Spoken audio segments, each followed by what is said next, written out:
अस्सलाम वालेकुम रहमतुल्लाहि वबरकातुहू। रहनुमाई यूट्यूब चैनल में आपका इस्तकबाल है।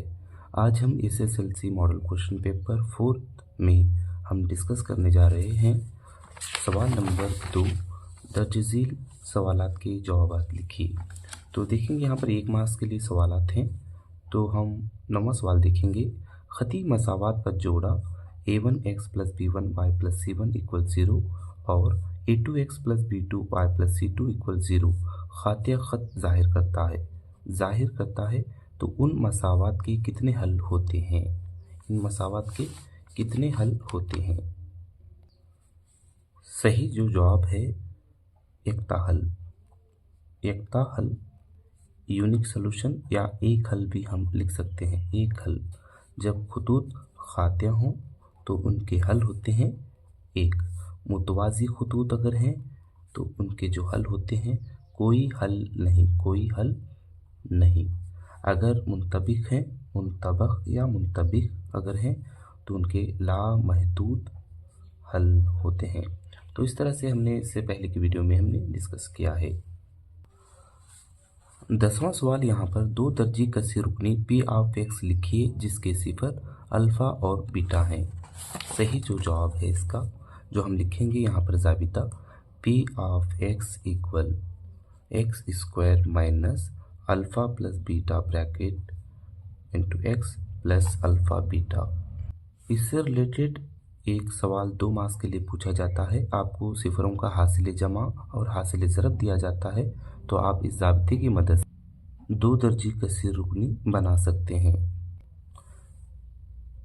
11वां सवाल देखिए।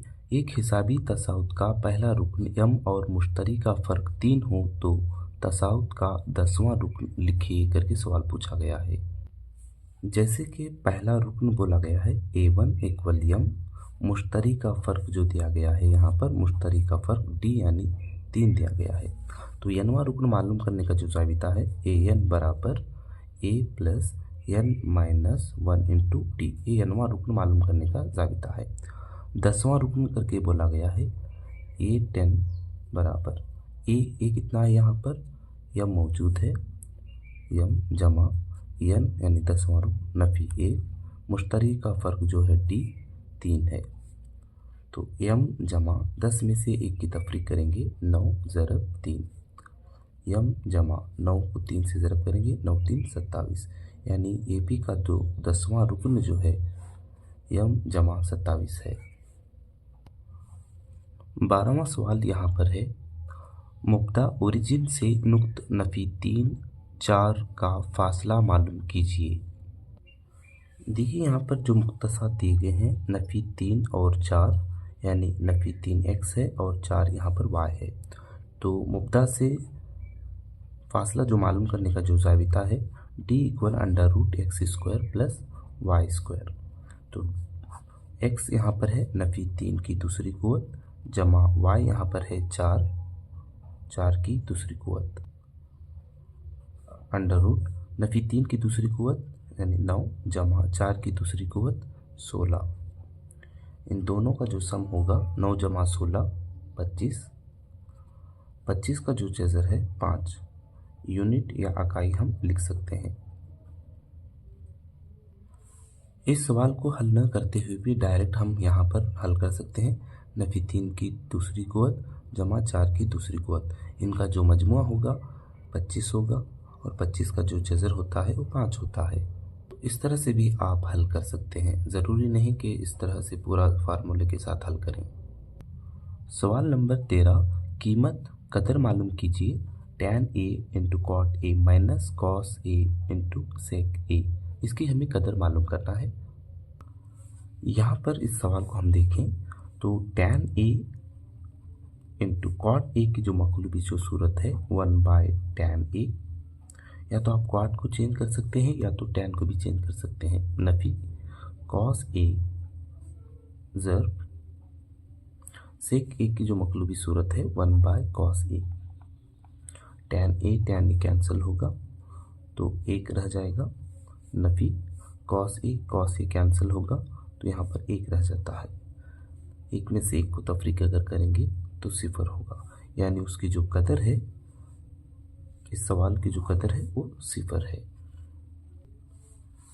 और यहाँ पर 12वां सवाल में और एक क्वेश्चन याद रखें, मालूमाती तौर पर सवाल भी पूछा जाता है कि मुब्दा के मुक्तसात लिखिए करके सवाल पूछा जाता है। मुब्दा के मुक्तसात होते हैं 0 0। तो 1 मार्क्स के लिए भी क्वेश्चन पूछा जा सकता है, इसको भी अपने मालूमात के तौर पर याद रखें। तो चलिए हम यहाँ पर 14वां सवाल देखेंगे। 6 सम किनारा एजिस रखने वाले मकब का हजम मालूम कीजिए या दरियाफ्त कीजिए करके सवाल पूछा गया है। मकब का हजम मालूम करने का जो ज़ाबिता है, मकब का हजम बराबर एल की तीसरी कुव्वत या एल क्यू।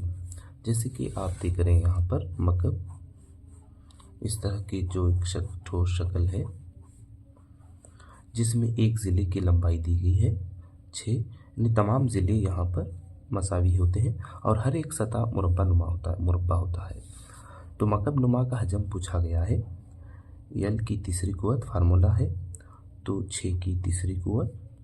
6 की तीसरी कुव्वत से मुराद यहाँ पर 6 ज़रब 6 ज़रब 6, 6 को 6 से ज़रब करेंगे 36, 36 को 6 से ज़रब करेंगे तो 216 सेंटीमीटर क्यूब। इकाई जो दी गई है सेंटीमीटर है, इसलिए उसका जो हजम होगा सेंटीमीटर क्यूब होगा। इसी तरह से मकब का कुल सतही रकबा अगर पूछा जाए तो फार्मूला उसका होगा 6L² होगा।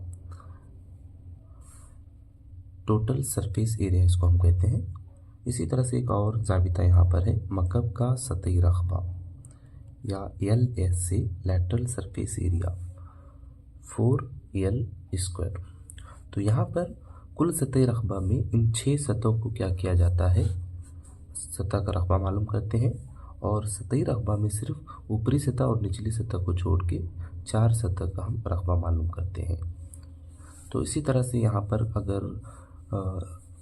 कुल सतही रकबा मालूम करने के लिए कहा जाए और 6 यहाँ पर सेंटीमीटर दिया गया हो तो इसी ज़ाबिते का इस्तेमाल करते हुए आप हल कर सकते हैं। सतही रकबा अगर पूछा जाए तो इस ज़ाबिते की मदद से आप हल कर सकते हैं। 15वां सवाल यहाँ पर है, 6 मीटर ऊंचे पोल का साया ज़मीन पर 4 मीटर लंबा होता है, उसी वक्त एक इमारत के साये की लंबाई ज़मीन पर 28 मीटर होती है। तो इमारत की ऊंचाई मालूम कीजिए करके सवाल पूछा गया है। तो चलिए हम इसको यहाँ पर हल करते हुए समझेंगे। 6 मीटर ऊंचा एक पोल है यानी खंबा है। पोल का साया ज़मीन पर क्या है 4 मीटर लंबा होता है, जबकि पोल की जो ऊंचाई है 6 मीटर है। इसको हम इस तरह से जोड़ देंगे, इसको नाम देंगे मुसल्लस ABC।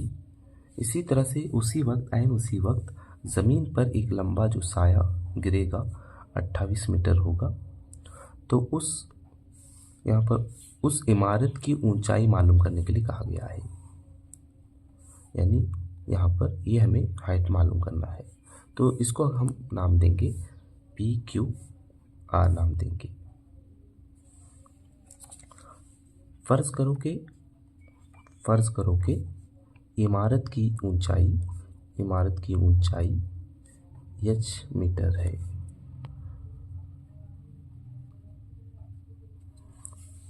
यहाँ पर हम इसको लिखेंगे AB बाय PQ, क्योंकि नज़ीर अज़ला के तौर पर लिखें AB by PQ equal BC by QR। AB यहाँ पर मौजूद है 6, PQ यानी इमारत की ऊंचाई h है, BC यहाँ पर 4 और QR यहाँ पर 28 मीटर है। क्रॉस मल्टीप्लिकेशन हम करेंगे इसको, तो इस तरह से लिखते हैं 4h equal 6 into 28। h equal 4 multiple में है, इक्वल किधर आएगा तो तक़सीम में चला जाएगा। 6 ज़रब 28 बट्टे यहाँ पर 4, 4 1 4, 4 7 28। 6 को 7 से ज़रब करेंगे, h बराबर 6 7 42 मीटर। तो यहाँ पर जो सही जवाब है 42 मीटर। इस मॉडल क्वेश्चन पेपर का 16वां सवाल है, 7 सम निस्फ उत्तर के कुर्रा का सतही रकबा मालूम करने का फार्मूला लिखिए। माफ़ करें, इस सवाल में ये पूछा गया है 7 सम निस्फ उत्तर के कुर्रा का सतही रकबा मालूम कीजिए करके है। थोड़ा मिस प्रिंट हुआ है यहाँ पर, चलें इसको हम हल करके देखेंगे। निस्फ उत्तर दिया गया है 7 सेंटीमीटर। कुर्रा का सतही रकबा मालूम करना है, टोटल सरफेस एरिया। कुर्रा का सतही रकबा ज़ाबिता है 4πr²। 4 इंटू पाई की जो कीमत है 22/7, आर यहाँ पर है 7, 7 × 7, तो 7 × 7, 7 × 7 कैंसिल होगा। 4 को 22 से ज़रब करेंगे 88 होगा, और उसको हम 7 से ज़रब करेंगे तो यहाँ पर उसका आंसर होगा 216 सेंटीमीटर स्क्वायर। हाँ, उसका सही जवाब होगा 88 को 7 से ज़रब उसका सही जवाब होगा 88 को 7 से ज़रब करेंगे 616 सेंटीमीटर स्क्वायर। कुर्रा का सतही रकबा। इसी तरह से अगर आपको सवाल ये पूछा गया कुर्रा का हजम मालूम करने का ज़ाबिता लिखिए, तो फार्मूला है 4/3πr³। इसके अलावा निस्फ कुर्रा से रिलेटेड निस्फ कुर्रा का कुल सतही रकबा टोटल सरफेस एरिया का जो फार्मूला है 3πr²। तो निस्फ कुर्रा का CSA 2πr²। तो निस्फ कुर्रा का हजम मालूम करने का ज़ाबिता है 2/3πr³। इन ज़ाबितों को भी आप अपने तौर पर याद रखें, हो सकता है एग्ज़ाम में इसके अलावा भी इन ज़ाबितों से आपका सामना कर सकें। तो जज़ाकुल्लाह खैरन कसीरा। नेक्स्ट वीडियो हमारा जो होगा, जो सीरीज़ एग्ज़ाम जो चल रहे थे उससे रिलेटेड हमारे यहाँ पर सवाल डिस्कस किए जाएंगे। जज़ाकुल्लाह खैरन कसीरा। इंशाल्लाह हमारा जो नेक्स्ट वीडियो होगा state level SSLC preparatory examination 1 और 2, उस पर हम ऑब्जेक्टिव टाइप के सवाल जो यहाँ पर 1 और 2 में 8 जो सवाल ऑब्जेक्टिव टाइप के सवाल पूछे गए हैं, इन दोनों को मिलाकर हम एक वीडियो बनाएंगे। और इसी तरह से दर्ज झेल सवाल के जवाब लिखिए। सीरीज़ 1 के 8 सवाल और सीरीज़ 2 के 8 सवाल, इन दोनों को मिलाकर हम इंशाल्लाह एक ही वीडियो बनाएंगे, क्योंकि वक्त बहुत ही कम है। इसके बाद इंशाल्लाह हर एक तालिब इल्म को किस तरह से इल्म रियाजी में कम अज़ कम यानी पास हो सके, तो उस पर हम एक वीडियो इंशाल्लाह अनकरीब बनाएंगे। तो जज़ाकुल्लाह खैरन कसीरा। आप हमें अपनी दुआओं में याद रखें। रमज़ान का बाबरकत वाला महीना चल रहा है, जिसमें इंशाल्लाह आप अल्लाह से दुआ करते रहें कि अल्लाह ताला हमारे इल्म में इजाफ़ा करें और अच्छे एग्ज़ाम की तैयारी करके आप अपने वालिदैन का, असातिज़ा किराम का और अपने ख़ानदान का नाम रोशन करें। जज़ाकुल्लाह खैरन कसीरा। दुआओं का तालिब अबू बकर मुल्ला।